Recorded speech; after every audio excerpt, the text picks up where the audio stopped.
I also have a few stories that I would like to share. I also have a few stories that I'd like to share.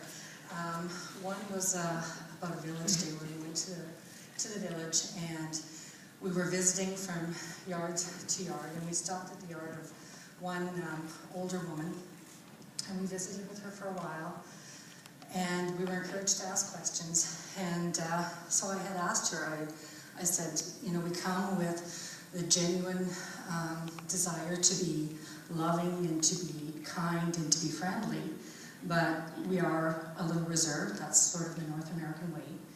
And then when we get there, we get a little bit shy.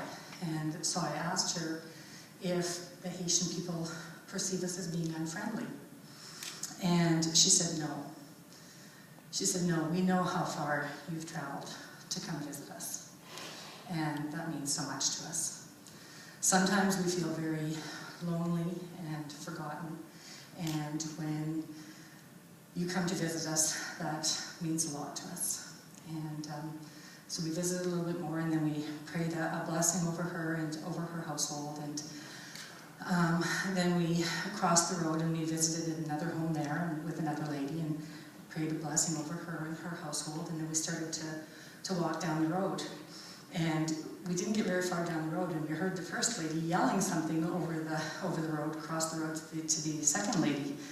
And I'm so glad that the interpreter interpreted it for us, because what she said was, "Hey Anna, did you get yours?"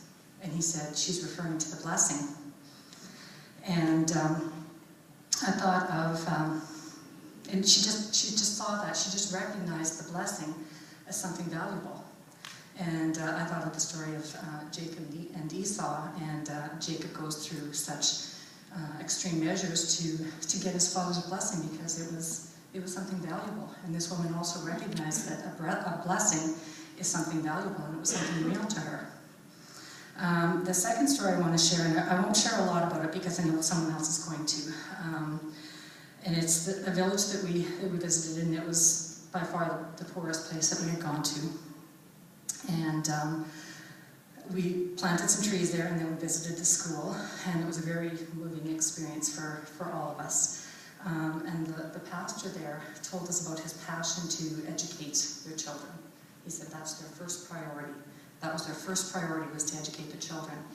Now this town didn't even have a well. They were carrying water from a stream that I couldn't even see.